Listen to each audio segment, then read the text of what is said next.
Finance गुरु के channel में आप सभी का स्वागत है। तो पहले वाले वीडियो में आप लोगों के बहुत सारे सवाल थे सेविंग अकाउंट को लेके। तो कुछ आरबीआई ने नई गाइडलाइंस जारी करी है जिसको मैं लेकर आई हूँ, और कृपया करके इस चैनल को सब्सक्राइब करें जिससे कि टाइम टाइम पे कोई भी आपको फाइनेंस रिलेटेड जानकारी या अपडेट चाहिए तो वो आपको हमारे चैनल पर सबसे पहले मिलेगी। तो बिना देरी करे इसको सब्सक्राइब करें और वीडियो अच्छी लगे तो लाइक ज़रूर करिएगा। तो बात करते हैं आरबीआई की न्यू गाइडलाइंस की। सेविंग खाते में पैसा रखने पर आपको पड़ेगा टैक्स। तो देख लेते हैं वो किस तरीके से और किस तरीके से हम इसे रोक सकते हैं। तो देश के अंदर करोड़ों की संख्या में ऐसे लोग हैं जिनका किसी न किसी बैंक में सेविंग अकाउंट है। रिजर्व बैंक ऑफ इंडिया द्वारा जारी की गई गाइडलाइन का सभी बैंक धारकों को पालन करना है अनिवार्य होता है। Reserve bank of India RBI ने सेविंग अकाउंट के पैसों पे से संबंधित गाइडलाइन भी जारी किया है। आपको बता दें कि देश में आजकल डिजिटल बैंकिंग का चलन काफ़ी बढ़ चुका है। एक रिपोर्ट के मुताबिक देश में डिजिटल लेन देन बढ़ने के चलते करीब 70 से 80% लोग बैंकिंग सिस्टम से जुड़े हुए हैं। देश में डिजिटल चलन बढ़ने के चलते आजकल हर कोई बैंक में पैसे भी रखने लगा है, लेकिन 50% लोगों को अभी तक इस बारे में पता ही नहीं कि लिमिट से अधिक सेविंग खाते में पैसा जमा करने पर आयकर विभाग से 60% टैक्स और 25% सरचार्ज मिलाकर कुल 85% राशि टैक्स के रूप में काटी जा सकती है। तो ध्यान रहे मैं जो बोल रही हूँ, अगर आप जो लिमिट है ना, उसके ऊपर पैसा रखते उस पे ही आपको टैक्स देना पड़ेगा।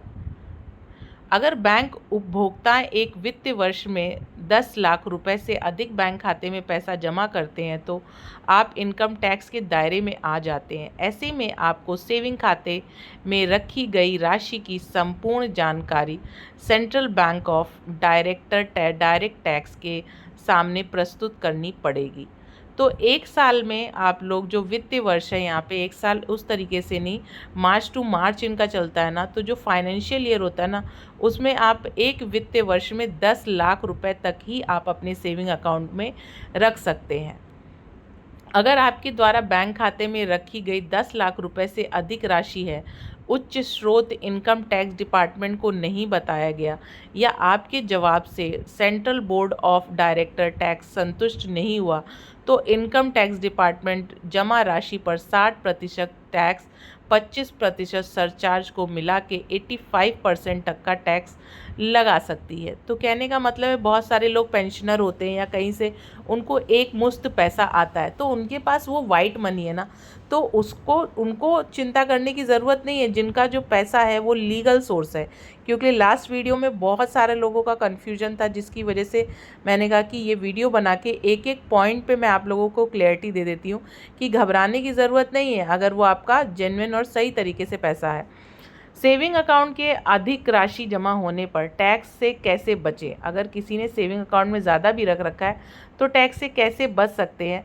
तो सबसे बढ़िया है कि जमा राशि की फ़िक्स डिपॉज़िट कर दें। जो अगर आपके पास 10 लाख से अधिक है पैसा, तो उसको फ़िक्स डिपॉज़िट कर दीजिए। फ़िक्स डिपॉज़िट करने से बैंक द्वारा जमा राशि पर रिटर्न भी दिया जाता है। और एफडी, एक बात आप ध्यान रहे, एफडी जो आपकी होती है ना, वो टैक्सेबल होती है। आपका पैसा ज़रूर बैंक में 7% जो सीनियर सिटीज़न तक को ऑफ़र होता है कुछ बैंकों में, लेकिन 7% से नीचे आज के टाइम पे एफडी का रेट हो गया है। लेकिन जो मैच्योरिटी होती है ना, उसमें भी टैक्स हमें देना पड़ता है, तो ये ध्यान रखिएगा। आप आयकर विभाग द्वारा लगाए जाने वाले 10 लाख से अधिक जमा राशि 85% के लगभग टैक्स से भी बच सकते हैं। आपको बता दें कि कई बैंकों द्वारा फिक्स डिपॉजिट पर अच्छा रिटर्न दिया जाता है। तो वो तो बैंक टू बैंक निर्भर करता है कि कौन आपको अच्छा रिटर्न दे रहा है। और अगर ये जानकारी अब आपको हेल्प करती है तो आपसे रिक्वेस्ट है कि चैनल को सब्सक्राइब करें, लाइक करें, जिससे कि जो भी कोई भी अपडेट आएगी आपके बैंक से रिलेटेड, आपके फाइनेंस से रिलेटेड, इस चैनल पे मैं ज़रूर लेकर